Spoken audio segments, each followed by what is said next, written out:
have things they can get out of the negotiation. The more that they're willing to give us, I think the more they're going to get things out of this negotiation. The president's talked about sanctions relief. The president's talked about economic partnerships and things like that. That's not going to happen unless the Iranians make a firm commitment to stop anything close to the development of a nuclear weapon. And frankly, the president has all the cards here. We've got a lot of leverage. We've got a lot of things that we can do. But right now, I think that we're in a good spot. Is the to wipe Iranian civilization off the map still on the table? And is it fair to keep 90 million Iranians under that threat for the leaders? Well, look, the leadership is really to blame for the condition of the country in Iran. The president of the United States has made very clear that the United States has a lot of leverage here. What he's trying to do is make sure the American people are safe and strike a deal that's good for the American people. I encourage the Iranians to come to the table seriously. We've seen some signs that they're going to do that. We've seen some signs of bravado.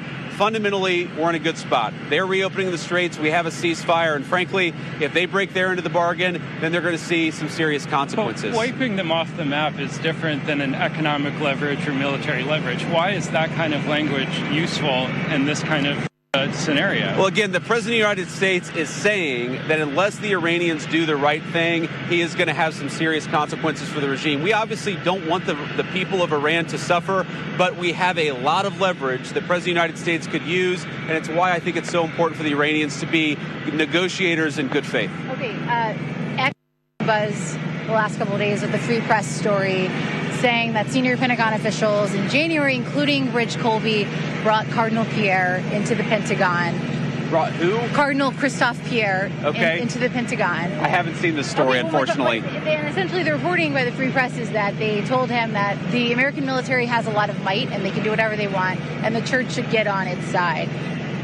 Does that message sound correct to you? Is that something you would sign off on? So one, I with no disrespect to the Cardinal, I don't know who Cardinal Christophe Pierre is. He's the ambassador to the Holy See and the U.S. Oh, okay. I do. I've met him before. Sorry, I just didn't remember the name. I've never seen this reporting. I'd like to actually talk to Cardinal Christophe Pierre and, frankly, to our people to figure out what actually happened. I think it's always a bad idea to offer an opinion on stories that are unconfirmed and uncorroborated, so I'm not going to do that. Mr. Arthur, on the question of Iran's enriched uranium, see a scenario in which the administration may be willing to agree to allow Iran to continue enriching uranium for civilian nuclear purposes? Well, look, what the president has said is that we don't want Iran to have the capacity to build a nuclear weapon. The president's also said that we don't want Iran enriching towards a nuclear weapon, and we want Iran to give up the nuclear fuel. Those are going to be our demands during the negotiation. And again, we're going to see what the Iranians are willing to give up. If they make a good faith effort to actually give us the things that we need to have a successful negotiation for the security of the American people, I think there's a lot on the other end. If they don't give us what we need, then I think it's going to be bad. But I'm optimistic that the Iranians are going to be smart, that they're going to negotiate in good faith. And your negotiating partner in Iran, I know Kevin sort of asked at this already, but he essentially is saying that they're distrustful of the U.S. for, he tweeted out that 3 of the 10 points in the ceasefire framework have already. They're distrustful of the U.S. What do you make of him tweeting that out before negotiations?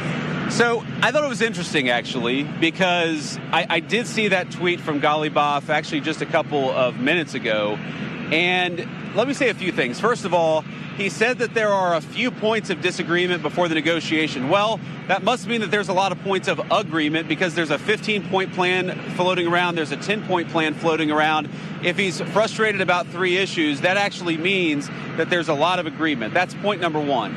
Point number 2, to respond to each of those issues, and I read it very closely, let me just say this.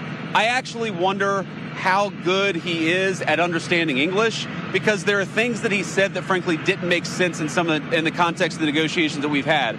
But to address the 3 points, first of all, he talked about an attack that had allegedly happened on Iran and how that was a violation of the ceasefire.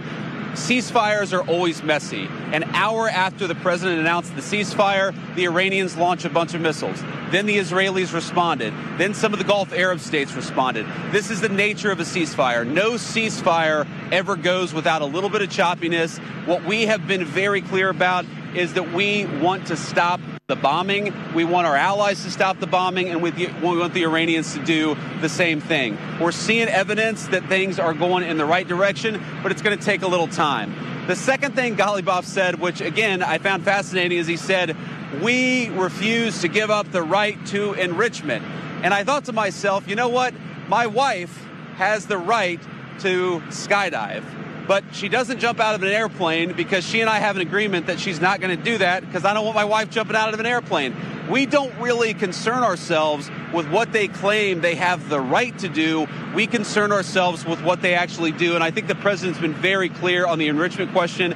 Our position on that has not changed. And I think the third thing that he said was Lebanon. Okay, and again, I actually think that is a reasonable misunderstanding, but neither us nor the Israelis said that that was going to be part of the ceasefire. Again, we're working with people to try to get through some of these things, but it's really fundamentally, we're on the right track.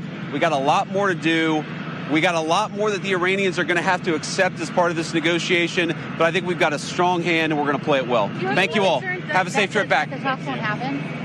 कि अमरीकी नायब सदर JD veins सहाफ़ियों के सवालों का जवाब दे रहे थे। उन्होंने कहा खित्ते में कशीदगी कम करने के लिए हमने अपना किरदार अदा किया है। अगले हफ्ते ईरान के साथ मुज़ाकरात शुरू हो रहे हैं। हमने कभी नहीं कहा कि लेबनान सीज़ फायर में शामिल होगा। उन्होंने इस बात को वाज़ेह किया और कहा कि ईरानी हुकूमत ने समझा लेबनान भी